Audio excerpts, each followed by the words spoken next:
And tourism corporation తాజాగా ఒక shocking విషయాన్ని ప్రకటించింది.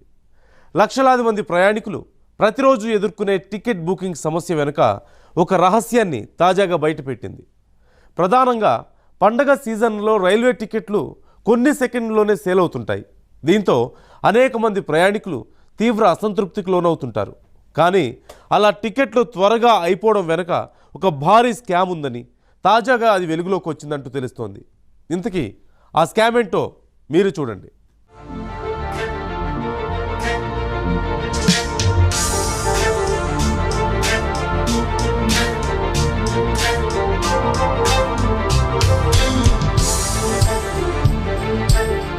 తత్కాల్ టికెట్ బుకింగ్ వ్యవస్థలో జరుగుతున్న మోసాలను అరికట్టడానికి భారతీయ రైల్వే చర్యలు చేపట్టింది.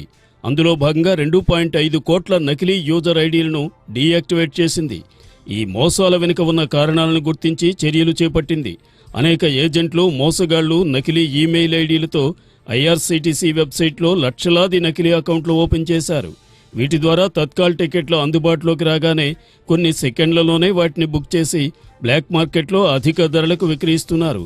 దీంతో నిజమైన ప్రయాణికులకు టికెట్లు లభించడం చాలా కష్టంగా మారింది.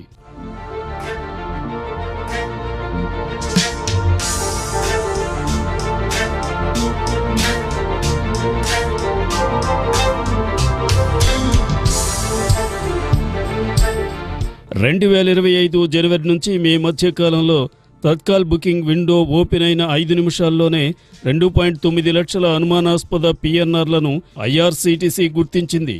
ఇవి మోసపూరిత బుకింగ్లుగా గుర్తించింది. ఫేక్ అకౌంట్లు ఓపెన్ చేసేందుకు ఉపయోగించిన 6,800కు పైగా డిస్పోజబుల్ ఈమెయిల్ డొమైన్లను రైల్వే అధికారులు బ్లాక్ చేశారు. Anti bot systems, AI technology వినియోగించి ఐఆర్సీటీసీ తత్కాల్ టికెట్ మోసాలకు చెక్ పెట్టింది. యాంటీ బాట్ సాఫ్ట్వేర్లను, ఆర్టిఫిషియల్ ఇంటెలిజెన్స్ ఆధారిత లేటెస్ట్ టెక్నాలజీ సొల్యూషన్లను వినియోగించింది. ఇవి ఆటోమేటెడ్ స్క్రిప్ట్లను, ఫ్రాడ్ బుకింగ్లను గుర్తించి అడ్డుకుంటాయి. గతంలో తత్కాల్ బుకింగ్ సమయంలో 50% లాగిన్ ప్రయత్నాలు బాట్ల నుంచే వచ్చేవని, ఈ కొత్త చర్యల వల్ల ఈ సంఖ్య గణనీయంగా తగ్గిందని అధికారులు చెబుతున్నారు.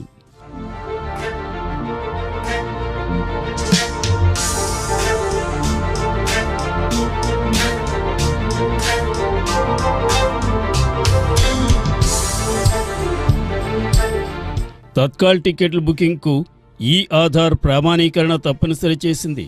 దీనివల్ల ప్రయాణికులు తమ ఆధార్ నెంబర్ను ఉపయోగించి ఓటీపీ ద్వారా ధృవీకరించాల్సి ఉంటుంది. ఆధార్తో అనుసంధానమైన ఐఆర్సీటీసీ ఖాతాలు ఉన్నవారికి టికెట్ల బుకింగ్లో ప్రాధాన్యం ఉంటుంది. ఇటువంటి మోసాలపై జాతీయ సైబర్ క్రైమ్ పోర్టల్లో 134 ఫిర్యాదులు నమోదయ్యాయి.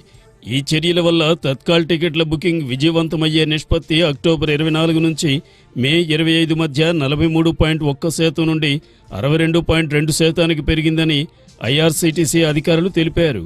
ఈ చర్యలు నిజమైన ప్రయాణికులకు టికెట్లు సులభంగా లభించేలా చేయడంలో సహాయపడతాయి.